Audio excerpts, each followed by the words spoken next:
Frères et sœurs, bonjour.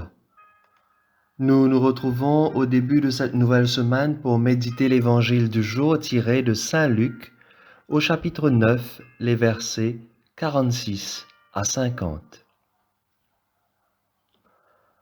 En ce temps-là, une discussion survint entre les disciples pour savoir qui parmi eux était le plus grand. Mais Jésus, sachant quelle discussion occupait leur cœur, prit un enfant, le plaça à côté de lui et leur dit, « Celui qui accueille en mon nom cet enfant, il m'accueille moi, et celui qui m'accueille accueille celui qui m'a envoyé.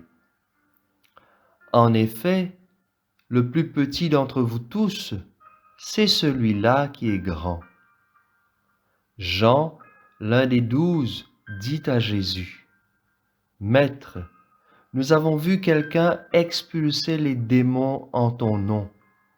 Nous l'en avons empêché, car il ne marche pas à ta suite avec nous. » Jésus lui répondit, « Ne l'en empêchez pas, qui n'est pas contre vous et pour vous. »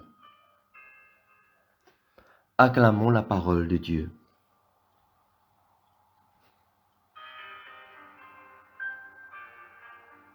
Frères et sœurs, dans cette page d'évangile qui nous est proposée en ce lundi matin, nous voyons Jésus qui forme ses disciples en vue de leur mission comme pasteur à sa suite. Jésus veut leur faire comprendre quel doit être leur état de pasteur, quel type de pasteur ils sont appelés à être. Il semblerait qu'ils n'ont pas toujours compris le rôle messianique de Jésus. Et c'est pour cela qu'ils cherchent à savoir qui est le plus grand. Alors, pour répondre à leur interpellation, à leur questionnement, Jésus emploie une parabole. Mais cette fois-ci, la parabole est en action. Il prend un enfant et le place au milieu d'eux. Vous savez que dans la société juive de l'époque, un enfant est plus qu'un mineur. Un enfant est presque méprisé. Et alors, Jésus va donner sens à ce geste. Ce qui est tenu pour méprisable aux yeux des hommes, voilà la vraie grandeur chrétienne. Pour accueillir Dieu, il faut accueillir son envoyé. Mais nous savons bien le sort qui sera réservé à l'envoyé de Dieu, à Jésus lui-même. Il sera méprisé, rejeté et tué.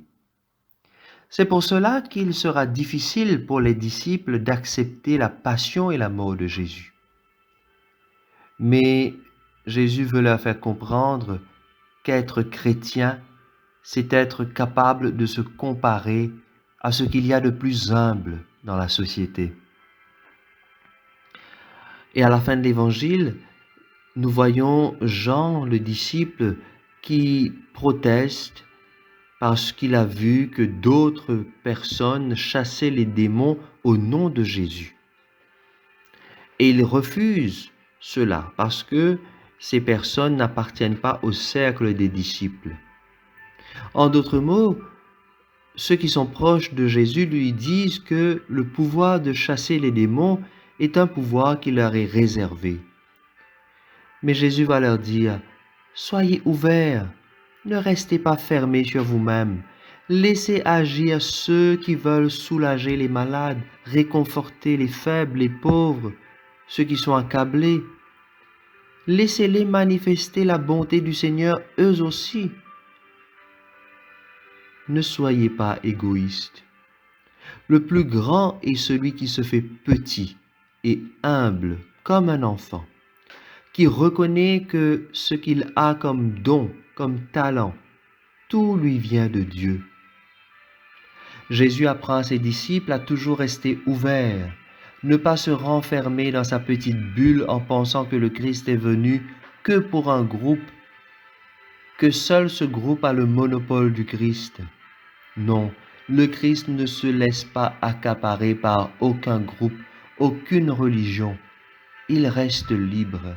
Le Christ est venu pour tout le monde, et celui qui prie en son nom doit être pour nous un frère, une sœur, comme le dit Jésus lui-même en parlant de sa famille. Rappelez-vous, qui est ma mère? Qui est ma sœur, mon frère?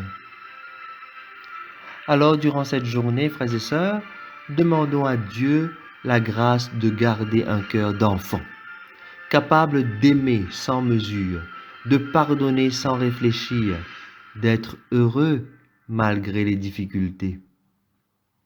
La grâce de ressembler à un enfant qui ne tient pas compte des appartenances raciales, ethniques ou religieuses, parce que l'enfant voit l'humain en premier, avant de voir un chrétien, un musulman, un blanc, un asiatique ou un noir. Que le Seigneur nous garde tout petits, comme un enfant.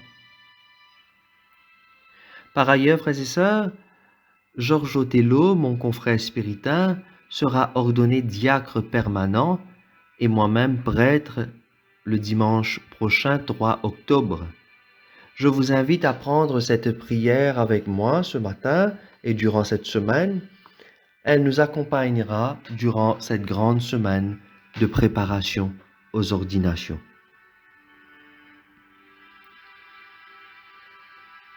Seigneur Jésus, toute vocation sacerdotale a son origine en toi.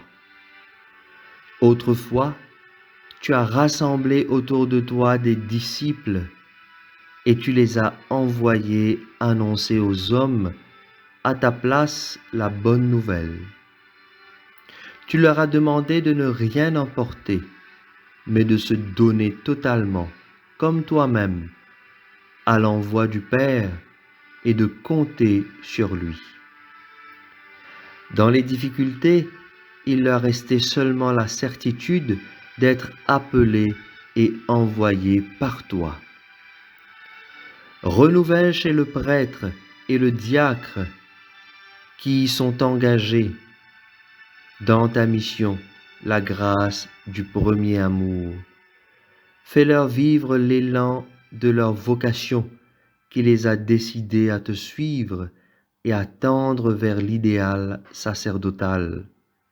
Fais-les croire à la grâce de la vocation qui, par l'imposition des mains de l'évêque, sont devenues pour eux certitude, et accorde-leur la grâce de renouveler sans cesse le oui du jour de leur ordination.